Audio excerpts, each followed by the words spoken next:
يا أيها الذين آمنوا السلام علیکم ورحمۃ اللہ وبرکاتہ۔ الحمد للہ رب العالمین والصلاة والسلام علی اشرف الانبیاء والمرسلین نبینا محمد وعلی آلہ وصحبہ اجمعین ومن تبعہم بإحسان الی یوم الدین۔ نبی کریم صلی اللہ علیہ وسلم کی ایک بہت ہی عظیم ترین حدیث ہے،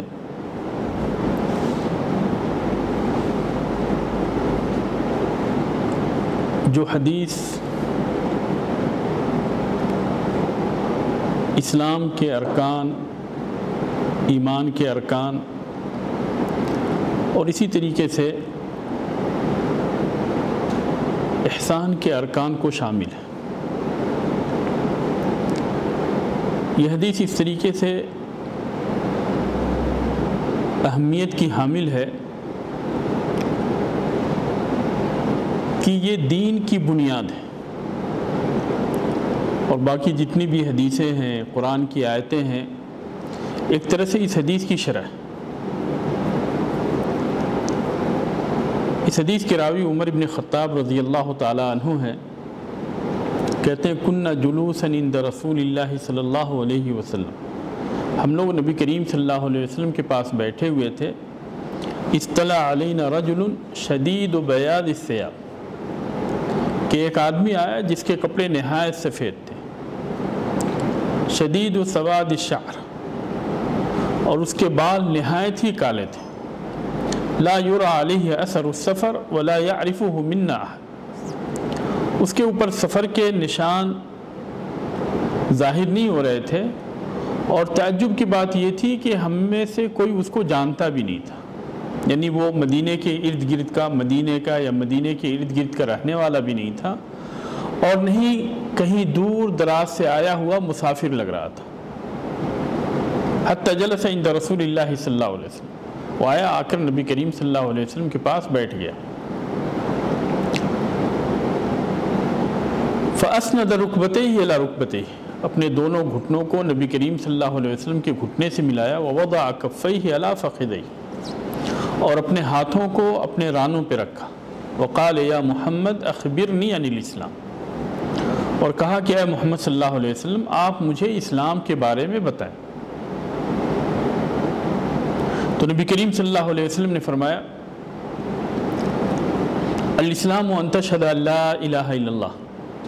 وان محمد رسول اللہ وتقیم الصلاة وتؤتی الزکاة وتصوم رمضان وتحج البیت ان استطعت الیہ سبیلا، کہ اسلام 5 چیزوں کے مجموعے کا نام۔ پہلی چیز اس بات کی گواہی دینا کہ اللہ تبارک و تعالیٰ کے علاوہ کوئی بھی عبادت کے لائق نہیں، اور یہ کہ محمد صلی اللہ علیہ وسلم اللہ کے رسول ہے۔ نماز قائم کرنا، زکوٰۃ دینا، رمضان کے روزے رکھنا اور بیت اللہ کا حج کرنا، تو ان 5 چیزوں کے مجموعے کا نام اسلام ہے۔ جب اس شخص نے یہ جواب سنا تو سننے کے بعد میں اس نے کہا صدقت، آپ نے سچ کہا۔ صحابہ کرام کہتے ہیں، عمر رضی اللہ تعالیٰ عنہ کہتے ہیں فَعَجِبْنَا لَهُ يَسْأَلْهُ وَيُصَدِّقُهُ،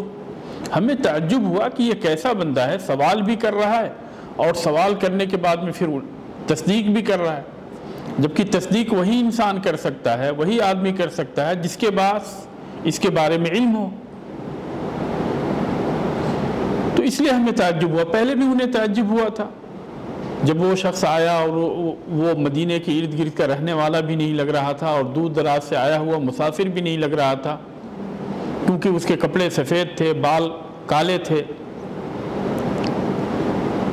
پھر اس نے ایک دوسرا سوال کیا اخبرنی عن الایمان، کہ آپ ہمیں ایمان کے بارے میں بتائیں کہ ایمان کیا ہے۔ تو نبی کریم صلی اللہ علیہ وسلم نے فرمایا الایمان ان تؤمن باللہ وملائکتہ وکتبہ ورسلہ والیوم الآخر وتؤمن بالقدر خیرہ وشرہ، کہ ایمان 6 چیزوں کے مجموعے کے نام ہے۔ اللہ تبارک و تعالیٰ پر ایمان لانا، اس کے فرشتوں پر ایمان لانا، اس کی کتابوں پر ایمان لانا، اس کے رسولوں پر ایمان لانا، اور آخرت کے دن پر ایمان لانا اور اچھی اور بری تقدیر پر ایمان لانا۔ پھر اس نے نبی صلی اللہ علیہ وسلم کی تصدیق کی اور ایک تیسرا سوال کیا، اخبرنی عن الاحسان، کہ آپ مجھے احسان کے بارے میں بتائیں کہ احسان کیا ہے۔ تو نبی صلی اللہ علیہ وسلم نے فرمایا، الاحسان ان تعبد اللہ کأنک تراہ، کہ احسان یہ ہے کہ آپ اللہ تبارک و تعالیٰ کی عبادت اس طرح سے کریں گویا کہ آپ اللہ تبارک و تعالیٰ کو دیکھ رہے ہیں۔ فَإِن لَمْ تَكُنْ تَرَاهُ فَإِنَّهُ يَرَاكَ، اگر تمہارے دل کے اندر یہ کیفیت پیدا نہ ہو تو کم سے کم یہ کیفیت پیدا ہونی چاہیے کہ اللہ تبارک و تعالیٰ تمہیں دیکھ رہا ہے۔ اور جب بندے کے دل کے اندر یہ کیفیت پیدا ہوگی، دونوں میں سے کوئی بھی ایک، اگر پہلی کیفیت پیدا ہو تو یہ اور یعنی اعلیٰ درجہ ہے، اور اگر دوسری بھی کیفیت پیدا ہو کہ اللہ تبارک و تعالیٰ اسے دیکھ رہا ہے تو اس کی عبادت جو ہے اللہ تبارک و تعالیٰ کے لیے خالص ہوگی۔ اس کے اندر کسی طرح کا ریا نہیں ہوگا، کسی طرح کا دکھاوا نہیں ہوگا، کسی طرح کا شرک نہیں ہوگا، بلکہ اس کی وہ عبادت اللہ تبارک و تعالیٰ کے لیے خالص ہوگی۔ پھر اس کے بعد میں اس نے ایک چوتھا سوال کیا، اخبرنی عن الساعہ، کہ آپ ہمیں قیامت کے بارے میں بتائیں۔ نبی صلی اللہ علیہ وسلم نے فرمایا، مل مسئول عنہا بعالم من السائل، جس سے سوال کیا گیا ہے وہ سوال کرنے والے سے زیادہ نہیں جانتا، کیونکہ قیامت کا علم اللہ تبارک و تعالیٰ کے علاوہ کسی کو بھی نہیں ہے، کہ قیامت کب قائم ہوگی اس کے بارے میں اللہ تبارک و تعالیٰ کے علاوہ کسی کو بھی پتہ نہیں۔ یسألونک عن الساعة ایان مرساها فیم انت من ذکراها الی ربک منتہا، وہ آپ سے سوال کرتے ہیں کہ قیامت کب قائم ہوگی، آپ کو اس کے بارے میں کیا پتہ، اس کا علم تو آپ کے رب کو ہے۔ قیامت قائم ہوگی اس کے اوپر ہمارا ایمان ہے، لیکن کب قائم ہوگی اس کے بارے میں اللہ تبارک و تعالیٰ کے علاوہ کوئی بھی نہیں جانتا، نہ تو کوئی کسی نبی کو اس کے بارے میں علم ہے اور نہ ہی کسی فرشتے کو اس کے بارے میں علم ہے، اس کا علم جو ہے صرف اللہ تبارک و تعالیٰ کو ہے۔ پھر اس کے بعد میں انہوں نے ایک پانچواں سوال کیا، اخبرنی عن اماراتھا، آپ مجھے اس کی نشانیاں بتا دیں کہ قیامت کی کیا نشانیاں۔ تو نبی صلی اللہ علیہ وسلم نے فرمایا، ان تلد الامۃ ربتها وان ترى الحفاة العراة رعاء الشاء يتطاولون في البنيان، لونڈیاں اپنے آقا کو جنم دیں گی اور آپ دیکھیں گے کہ ایسے لوگ جن کے جسم کے اوپر کپڑا نہیں تھا، جن کے پیر میں چپل نہیں تھی، جو ننگے پیر چلتے تھے، ننگے جسم گھومتے تھے اور بکریوں کے چرواہے تھے، یتطاولون فی البنیان، لمبی لمبی بلڈنگیں بنانے میں فخر کریں گے۔ یہ قیامت کی نشانیاں ہیں۔ پھر اس کے بعد میں کہتے ہیں کہ وہ سائل جو ہے، سوال کرنے والا شخص جو ہے چلا گیا۔ تو نبی صلی اللہ علیہ وسلم نے عمر ابن خطاب رضی اللہ تعالی عنہ سے پوچھا، یا عمر اتدری من السائل، جانتے ہو یہ سوال کرنے والا بندہ کون تھا؟ تو عمر رضی اللہ تعالی عنہ نے کہا، اللہ و رسول عالم، اللہ اور اس کے رسول اس کے بارے میں زیادہ بہتر جانتے ہیں۔ نبی صلی اللہ علیہ وسلم نے فرمایا، ھذا جبریل اتاکم یعلمکم امور دینکم، یہ جبریل تھے جو انسانی شکل میں تمہارے پاس آئے تھے تاکہ تمہیں تمہاری دین کے بارے میں، تمہاری دین کی باتیں جو ہے، تمہاری دین کی باتیں جو ہے تمہیں بتائیں، تمہارے دین کے بارے میں معلومات دینے کے لیے، سوال و جواب کی شکل میں، تاکہ تمہیں دین کے بارے میں پتہ چلے۔ اس کے لیے اللہ تبارک و تعالیٰ نے جبریل علیہ السلام کو انسانی صورت میں تمہارے پاس بھیجا، اور انہوں نے آ کر سوالات کیے، لِيُعَلِّمَكُمْ أُمُورَ دِينِكُمْ، تاکہ تمہیں تمہارے دین کے بارے میں پتہ چلے کہ تمہارا دین کیا ہے، تمہارا اسلام کیا ہے۔ اور اس طریقے سے نبی کریم صلی اللہ علیہ وسلم نے اس حدیث کے اندر دین کے تینوں مراتب کو بیان کیا۔ سب سے اونچا مرتبہ جو ہے احسان کا ہے، کہ بندہ اس طریقے سے عبادت کرے کہ گویا کہ وہ اللہ تبارک و تعالیٰ کو دیکھ رہا ہے۔ اور اگر یہ کیفیت پیدا نہ ہو تو یہ کیفیت پیدا ہونی چاہیے کہ اللہ تبارک و تعالیٰ بندے کو دیکھ رہا ہے۔ اس کے بعد ایمان کا درجہ ہے، پھر اسلام کا درجہ ہے۔ تو یہ دین کی یہ تینوں مراتب جو ہے نبی کریم صلی اللہ علیہ وسلم نے اس حدیث کے اندر بیان کیے، اور پھر اخیر میں جو ہے جبریل علیہ السلام نے جب نبی کریم صلی اللہ علیہ وسلم سے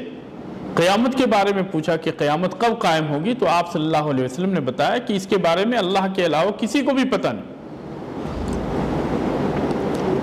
تو حدیث کے اس ٹکڑے سے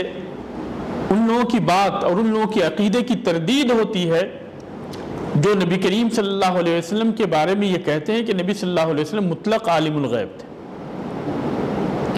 اگر آپ صلی اللہ علیہ وسلم کو غیب کی ساری چیزوں کا علم ہوتا تو اس کے بارے میں بھی پتہ ہوتا کہ قیامت کب قائم ہوگی، جبکہ آپ صلی اللہ علیہ وسلم نے واضح طور پہ اس کا انکار کیا کہ اللہ تبارک و تعالیٰ کے علاوہ کوئی بھی نہیں جانتا ہے۔ تو نبی کریم صلی اللہ علیہ وسلم کو غیب کے بارے میں انہی چیزوں کا علم تھا جس کے بارے میں اللہ تبارک و تعالیٰ نے نبی کریم صلی اللہ علیہ وسلم کو بتایا تھا۔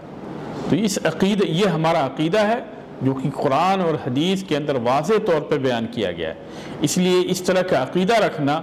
کہ نبی کریم صلی اللہ علیہ وسلم کو ساری چیزوں کا علم تھا، یہ غلط عقیدہ ہے،